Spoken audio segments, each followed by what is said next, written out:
যুক্তরাষ্ট্র ও ইসরায়েলকে রীতিমতো নাকানি চুবানি খাওয়াচ্ছে ইরান।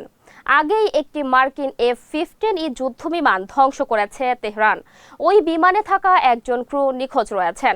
তাকে জীবিত ধরতে পুরস্কার ঘোষণা করেছে ইরানের একটি টেলিভিশন চ্যানেল। নিখোঁজ ক্রুকে উদ্ধারে অভিযান চালাচ্ছে যুক্তরাষ্ট্র, কিন্তু হন্যে হয়ে খুঁজছে ইরানও। এমন পরিস্থিতিতে এবার তেহরান দাবি করছে তারা আরও একটি মার্কিন যুদ্ধবিমান ভূপাতিত করেছে। ইরানের আধা সরকারি সংবাদ সংস্থা তাসনিম নিউজের একজন প্রতিনিধি যুদ্ধবিমানের বিধ্বস্ত কিছু অংশের ছবি পেয়েছেন। এই ছবিগুলো প্রমাণ করছে যে আরও একটি মার্কিন ইসরায়েলি যুদ্ধবিমান ভূপাতিত হয়েছে। তাসনিম নিউজের সেনা বিষয়ক প্রতিবেদক মনে করছেন ওই যুদ্ধবিমানের বিধ্বস্ত অংশের ছবিতে মাত্র একটি ইঞ্জিনের ধোঁয়া নির্গমন পথ দেখা গেছে।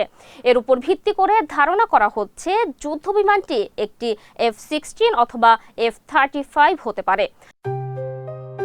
JBS holdings limited.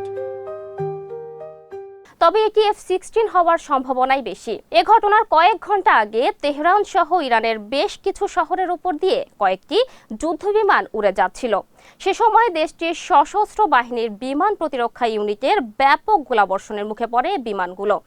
এ সময় বিমান প্রতিরক্ষা ব্যবস্থার আক্রমণ থেকে বাঁচতে কিছু যুদ্ধবিমান থেকে ফ্লেয়ার বা এক ধরনের অগ্নিপিণ্ড ছোড়া হয়। তবে প্রাপ্ত তথ্য প্রমাণ ইঙ্গিত দিচ্ছে যে এ যুদ্ধবিমানগুলোর মধ্যে একটি সম্ভবত ভূপাতিত হয়েছে। তবে সাম্প্রতিকতম এ ঘটনার বিষয়ে এখন পর্যন্ত কোনো দেশ বা বাহিনীর পক্ষ থেকে আনুষ্ঠানিক নিশ্চিত তথ্য পাওয়া যায়নি।